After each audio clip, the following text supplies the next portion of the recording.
Thanks for joining us on Ebru Africa TV. I am Annette Akisa. We have a lot lined up for you on what's been transpiring in Africa all through the week. But first, let's have a look at the headlines.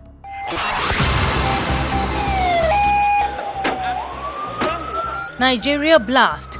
At least 19 killed and 60 others wounded in a car bomb attack in Nigeria's capital, Abuja. Have instead embarked on a personal power struggle that has brought their people to the verge of catastrophe. South Sudan genocide. United Nations officials vow to prevent South Sudan from sliding into genocide.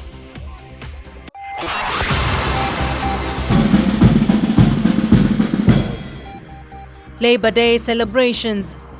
Kenyan workers will not get a salary increase this year.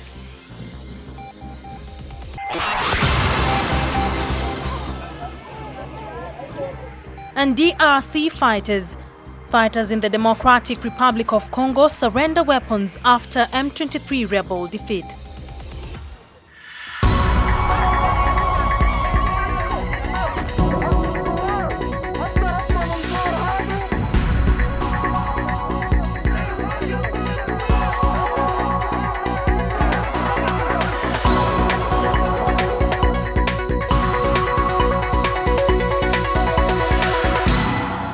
Start off in a low note in Nigeria, where at least 19 people were killed and 60 others wounded in a car bomb attack in Nigeria's capital, Abuja. The attack came barely 3 weeks after another attack killed at least 75 people.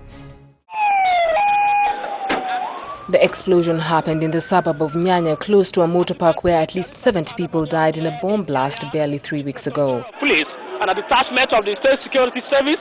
According to witnesses, the explosion targeted a police checkpoint near a bus station. No group has claimed responsibility for Thursday's attack, though the Boko Haram said it was behind the fatal explosion last month. She's dead. Oh, I didn't know that. I saw her where she lie down, cutting her leg, and then I saw her. She's already dead. She's aware of it. So I called the rest of my brother. They said they take them to the hospital. They're on a national hospital. I don't know, but I'm here for her.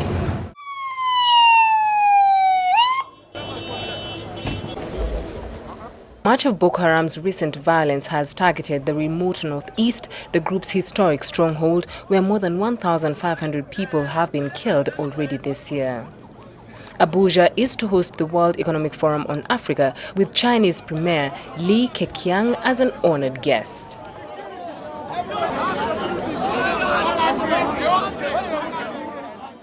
Still in Nigeria, hundreds of protesters marched through the streets of Abuja in Nigeria to press for the release of 230 schoolgirls abducted by militants 2 weeks ago. They marched to the National Assembly to hand over a letter to complain that the government was not doing enough to secure the release of the girls.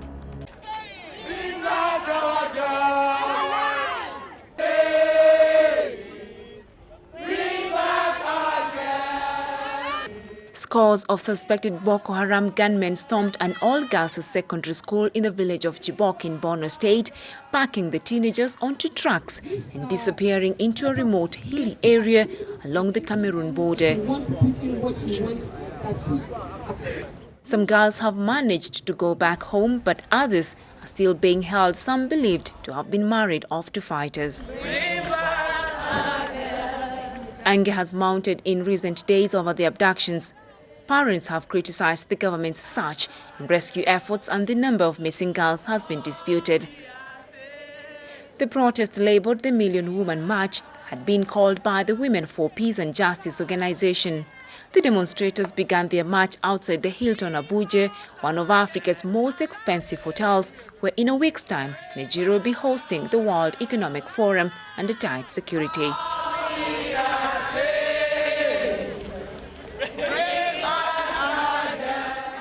I personally believe that not enough is being done to rescue our daughters. Please recollect, like 2-3 months ago, 25 girls were abducted from Kwanduga because the nation has not risen in unison to do something about those 25 girls abducted in Kondiga. It is now possible to abduct another 200 plus. Next time, maybe it will be more. Each and every one of us needs to do something to arrest the unpleasant developments, that are happening in the country, especially in the northeast. The scale and brutality of the school attack shocked a nation already long used to hearing about atrocities in an increasingly bloody 5-year-old insurgency. We are so frustrated at the fact that 234 children could get missing, and there's actually no coherent explanation as to exactly the search and rescue operation that's going on concerning them. The abduction has also become a symbol of the military's impotence in protecting civilians against insurgents, whose attacks appear to be getting less discriminating. President Goodluck Jonathan has said security forces are doing all they can to find the girls aged between 15 and 18. Now crossing borders, top United Nations rights officials have vowed to do everything in their power to prevent conflict-racked South Sudan from sliding into genocide. The UN has also warned the warring factions that they would be held responsible if famine broke out. The visit by UN High Commissioner for Human Rights, Navi Pillay, was prompted by a rebel attack on the South Sudanese oil hub of Bentiu this month that left hundreds dead, and a revenge assault by rivals on people sheltering in a UN base.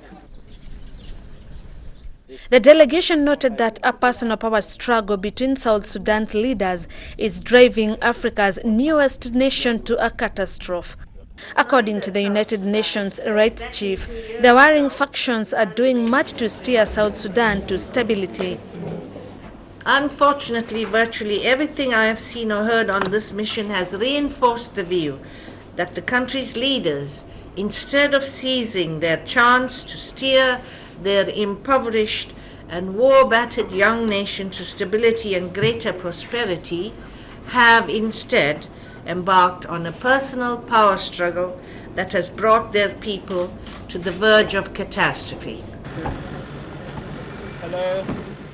After meeting the two leaders, President Kiir and rebel leader Riek Machar, Pillay was categorical that the UN will not allow what on South Sudan become another Rwanda. The deadly mix of recrimination, hate speech, and revenge killings that has developed relentlessly over the past 4.5 months seems to be reaching boiling point, and I have been increasingly concerned that neither South Sudan's political leaders nor the international community at large seem to perceive quite how dangerous the situation now is. The mediators also warned that both sides would be held to account for any rights abuses. Rights groups have said both parties may have carried out war crimes which could lead to prosecutions. Thousands have been killed in the brutal 4-month civil war, and more than 1 million have fled their homes. There has been little respite in the killings since fighting first erupted in mid-December, despite a January ceasefire. To Egypt now, an Egyptian court recommended the death sentence for the leader of Muslim Brotherhood and 682 supporters and handed down a final capital punishment ruling for 37 others. The United Nations and international rights organizations criticize the speed of the hearings.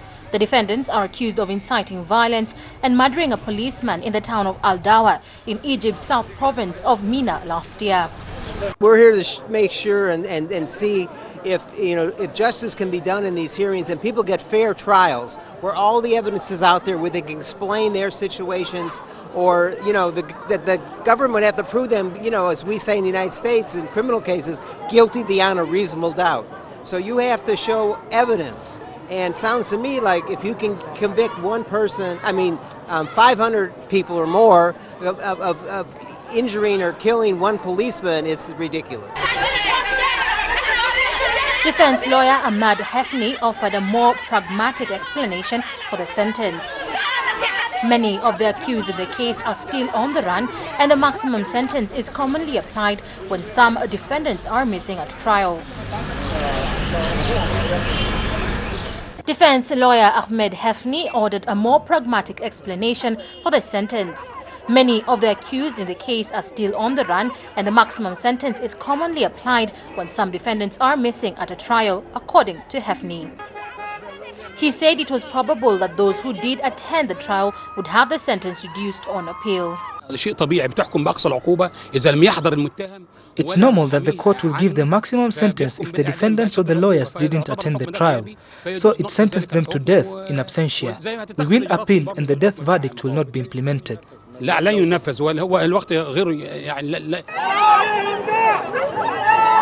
Family members were shocked by the sentence and claimed they only wanted security forces to give their loved ones a fair trial.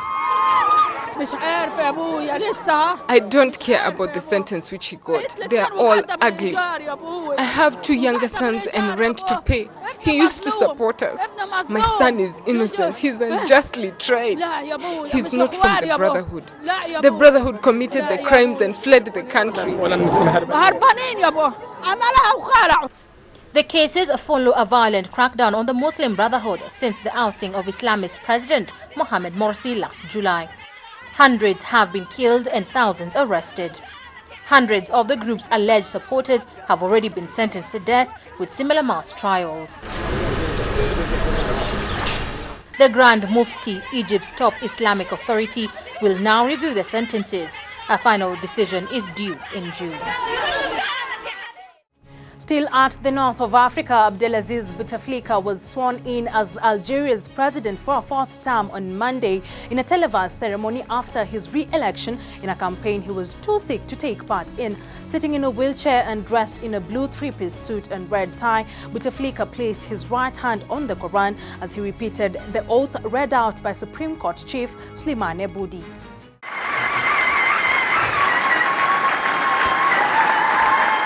The 77-year-old Abdelaziz Bouteflika issued a brief statement after being sworn in, saying his election was a victory for the state. At the start of the ceremony, Bouteflika had placed his hands on his knees as he inspected soldiers following a display of their weapons outside the beachfront palace of the nation's resort. After shaking hands with the head of the constitutional panel, Murad Medelci, and members of his government, Bouteflika was greeted by celebratory ululations. Bouteflika, who was also in a wheelchair when he cast his own ballot on election day, has hardly been seen in public since a mini stroke which confined him to hospital in Paris for 3 months last year. Official results showed he won 81.5% of the votes in an election marred with low turnout and claims of fraud by his opponents, including the main rival, Ali Ben Flis, who received just 12.18%.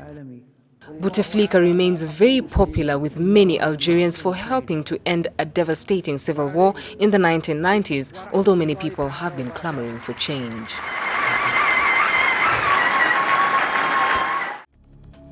We'll now take a look at the Kenya security situation as the Kenyan government continued to crack down on suspected terrorists and criminals. Human rights groups warned that the crackdown on the Somali community could aggravate the very radicalization they're trying to fight. The police service is, however, determined to flush out all suspects and has vowed to continue with the operation dubbed Operation Usalama Watch. Last week, in the middle of the night, Operation Usalama arrived at Khadija Abdirahman's door. In a coordinated police raid, she, her disabled husband, and 12 children, all Somali refugees, were bundled off to a makeshift holding center at Nairobi's Kasarani Stadium. Swahili for security, Usalama has led to the arrest of over 4,000 people in Nairobi and Mombasa, and the deportation of more than 80 Somalis direct to Mogadishu. The crackdown is a response not only to a recent spate of terrorist attacks, but also comes as part of a wider push to return Kenya's Somali refugees to their homeland. We're in trouble now. Kenya used to be peaceful and a good place to live. But now the problems we're facing here are even worse than they were in Somalia. We're stuck. We can't go back, but things here are really bad. At regular checkpoints throughout Eastleigh, a predominantly Somali neighborhood in Nairobi, police pull over cars and buses, demanding to see IDs and occasionally making an arrest. In March, a church shooting in the port city of Mombasa and a deadly bombing here in Eastleigh. This week, a car bomb exploded, killing 4, and another was discovered the following day. Some of the Al-Shabaab militants that attacked Westgate Mall last year, leaving at least 67 dead, were believed to have used refugee cards to enter Kenya. Now the government has ordered all refugees in Nairobi to report to camps in the north of the country. Of course, when you engage in an operation like this, you face the risk of it being seen as being anti-one region or anti a certain community, because unfortunately, terrorists happen to come from certain areas. You can actually see that connection. While Kenya undoubtedly faces real threats, human rights groups say that past security operations like this have led to gross human rights abuses, including rape and extortion. Corruption is seen as being so rampant among the underpaid security forces that some even refer to Eastleigh as the ATM of the police. This is actually eroding the security of many Kenyans. I mean, there's also a concern that when you abuse people, when you deprive people of their rights, the way that it is being done now, you know, that actually creates more anger and frustration and may drive people who had no inclination otherwise to be more frustrated with the government. Facing criticism over rising insecurity, Kenya's year-old government is eager to show that it's taking a hard stance against terror. But critics warn that such a severe approach could exacerbate the very radicalization they're trying to fight. And on the Kenyan economy, Kenya has missed its economic growth target for 2013. Planning Cabinet Secretary Anne Waiguru attributed this to a decelerated growth in the agricultural and the tourism sector. Sam Gakonyi with that story. East Africa's #1 economy has registered mixed performance in the latest economic survey released by the Kenya National Bureau of Statistics. Despite there being 742,000 new jobs in both the public and the private sector created in the country, several sectors performed dismally, contributing to a poor growth of the GDP. The country's gross domestic product expanded by 4.7% in 2013 compared to 4.6% in 2012. This is lower than what we had anticipated. However, the slight improvement is supported by a stable macroeconomic environment for the better part of the year. The largest contributor to Kenya's economy suffered a setback of 1.3% in decline from 4.2% in 2012. Tourist arrivals, on the other hand, declined from 1.7 million to 1.5 million.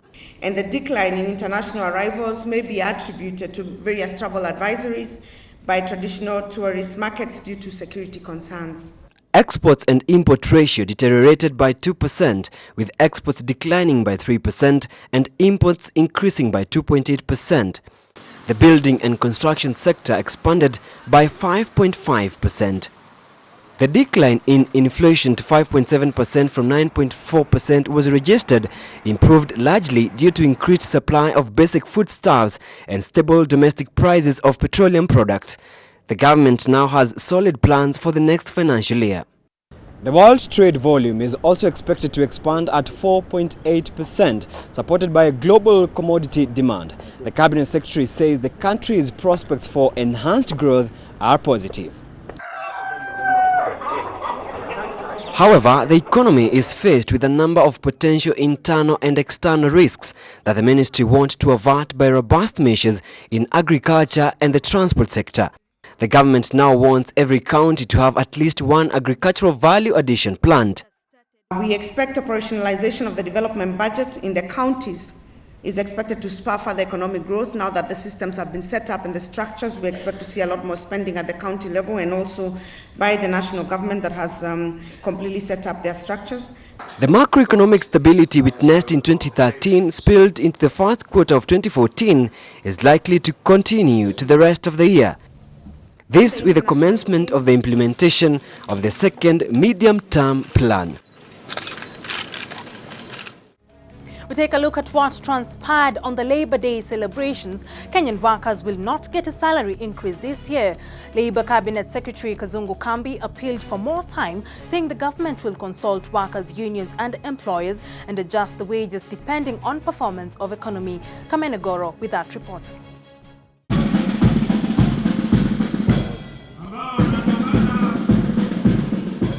The Labour Day celebrations were a display of pomp and colour as Kenya joined the rest of the world in marking the auspicious day. Now, various industries involved in the vast labour sector displayed their very best, highlighting the great steps the country achieved in the labour market. With the procession came hope that the government was going to adjust wages upwards, but Labour Cabinet Secretary Kazungu Kambi delivered the bad news. Workers will not get a salary increase. Now, he appealed to the workers to give the government more time. I know as a government, the government position, as I mentioned to you earlier, that we have discussed with the Federation of Kenya Employers, with the workers' unions, and we have agreed that before this year ends, we will be able, after ascertaining how our economic indexes are, then that is the time we will increase salaries accordingly.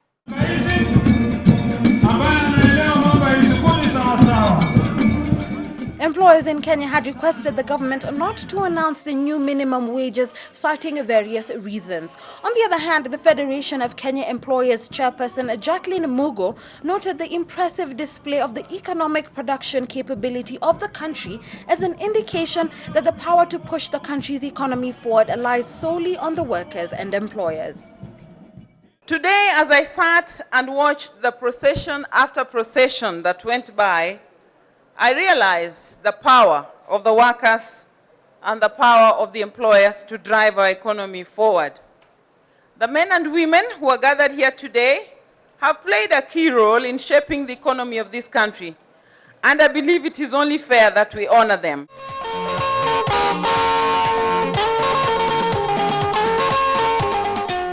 Remarkable moves made by the labour sector included the development of a market information system alongside the launch of a national manpower survey set to be released later this month. But at the end of the day, Kenyan workers went home empty-handed, their hopes for a better wage bill dashed in the heat of the generous sun. I was very disappointed. I thought we would be given an increase, but unfortunately, it didn't happen.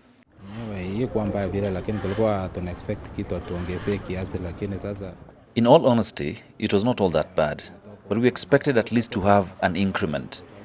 But now, as we leave, it's not clear. We have no hopes. We're returning the same way we came. KOTU Secretary General Francis Atwoli urged Kenyans to stop politicizing labor-related matters. The Labour Day celebrations came to an end in Nairobi with one main contention for both the government and the labour sector leaders, that labour-related matters should not be politicized. Reporting at Uhuru Park for Ebro Africa TV, I'm Kamenegoro. And families living in Machakos area synonymous with severe water and food shortage have been craving for what everyone needs to survive: water. In a bid to ensure that residents access clean water, the Machakos County government embarked on an ambitious project to boost water supply. Ebro Africa News reporter Agnes Gakunga was in Machakos, where she witnessed women trekking long distances to get water for their families and basic needs. Dry rivers, empty water tanks, and women struggling to fetch water from the available sources is what welcomes us to Masinga constituency in Machakos County. These ugly pictures may be perceived as an irony considering the fame that comes with the area's scenic Masinga Dam that was constructed in the 1960s to generate hydropower. The vast Ukambani region is well known for huge water shortage, a problem that the area population has been forced to live with for so many years. Now, this dry river is a clear indication that people here travel many kilometers in search of clean water for consumption. Women breaking their backs carrying water as men struggle to take livestock to available watering sources. But all that might be past tense now, thanks to the Machakos County government, which has set aside funds to drill at least 800 boreholes to bring to an end the water shortage. For centuries, we have labored as donkeys walking kilometers and digging dry riverbeds for water. Our mothers indeed have bent backs because of carrying mitungis of water for kilometers.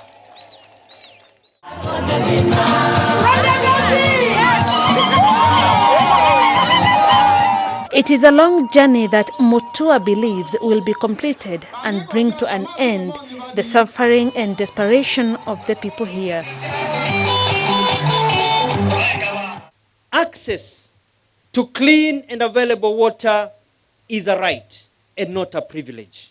We have started this journey of bringing water to each and every household of Machakos County. We are not interested in providing water points. We are not interested in providing just water sources nearby. We want each and every household of Machakos County in the next few years to have piped water. The farthest a mother will carry a mtungi of water will be 2 meters if the pipe is outside the door. There are those few who are lucky to have a borehole in the neighborhood. To them, having clean water within their reach is something they are not taking for granted. Life has really changed. At times, we used to sleep hungry because of lack of water to cook. We also never used to shower as we do today. Our cattle also have enough water now. It's such a relief. Before this borehole was drilled in 2007 through a government project, the residents used to fetch water from this dam, which is about 8 kilometers away. It was terrible because we could travel for 5-6 kilometers to fetch water. 5 going, 5 coming back, taking about 10 hours a whole day. And that you use for 2-3 days. You don't even wash your face in the morning. It's for eating, drinking, that is all. Ngombes could travel to the same place to fetch water, to drink water. And they could take for 1 or 2 days, a day today and then 2 days later. So it was bad, it was terrible. The Machakos government dream is to have piped water in every homestead by 2015. If the dream to drill more than 800 such boreholes in the entire Machakos County by December this year becomes a reality, it will bring a sigh of relief to many, especially women, who struggle every single day in search of this precious commodity. Agnes Gakunga, Ebru Africa News, Masinga in Machakos County. Now over to DRC, fighters in the Democratic Republic of Congo handed in their weapons after the army defeated the M23 rebel group at the end of last year. But the process of integration will be slow, with funding difficult to ensure and previous attempts at demobilization failing to end the violence. These Congolese militiamen have come to put down their arms. They're responding to a new government program of demobilization and reintegration. Thousands of rebels, including child soldiers, have come to this centre in Bweramana in North Kivu, an eastern area of the country torn apart by 2 decades of conflict. We brought everything ready to join the government army.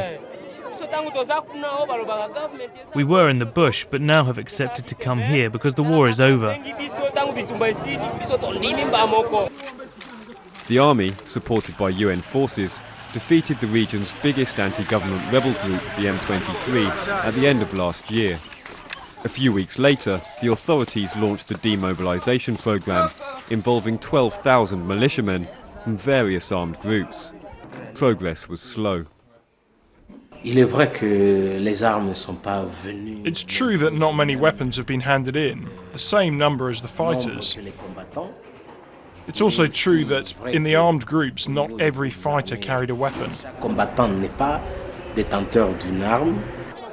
The reintegration of rebels into regular army or civilian life is crucial for the stability of the DRC, a country rich in natural resources.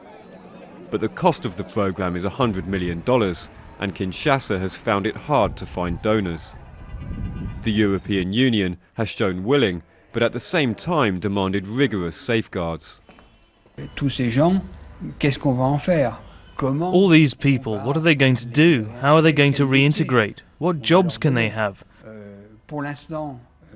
For the moment we have ideas and good intentions, which we welcome, but to turn these intentions into something concrete, it's clear we need a good program that we can discuss.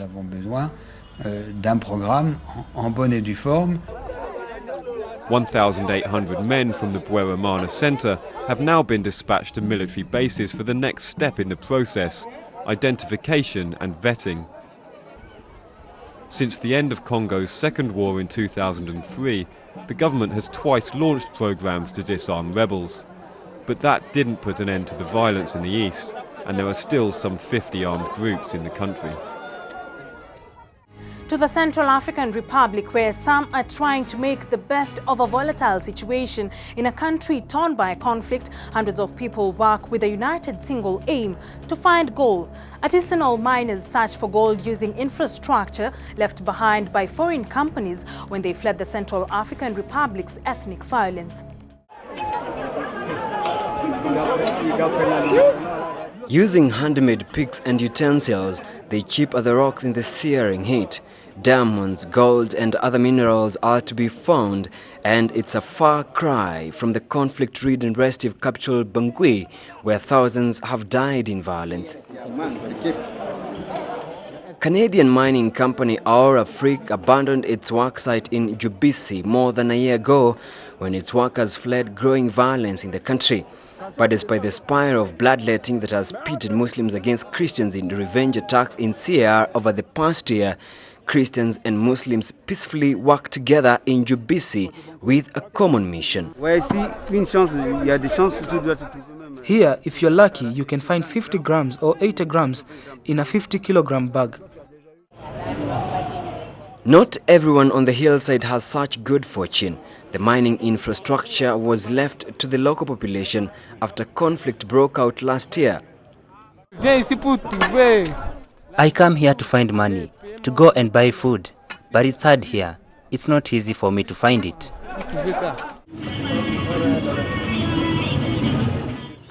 Currently, an interim government controls the mineral-rich country. But in the absence of any authority in Jubisi, it's the former Seleka fighters who oversee security and safety at the mine. Near Bria and the smaller surrounding prefectures, they can take out some diamonds and gold, but it's not well organized like here. That's why we see everyone coming here from Bria, from everywhere, who come to work with us. With the former Seleka, we are working and waiting for the arrival of the state, peace and everything to become stable again. Today in Jubisi, locally organized laborers work the land. For the most part, the former Seleka fighters at the mines quietly and discreetly oversee security, and they have based themselves at the mining company's former headquarters.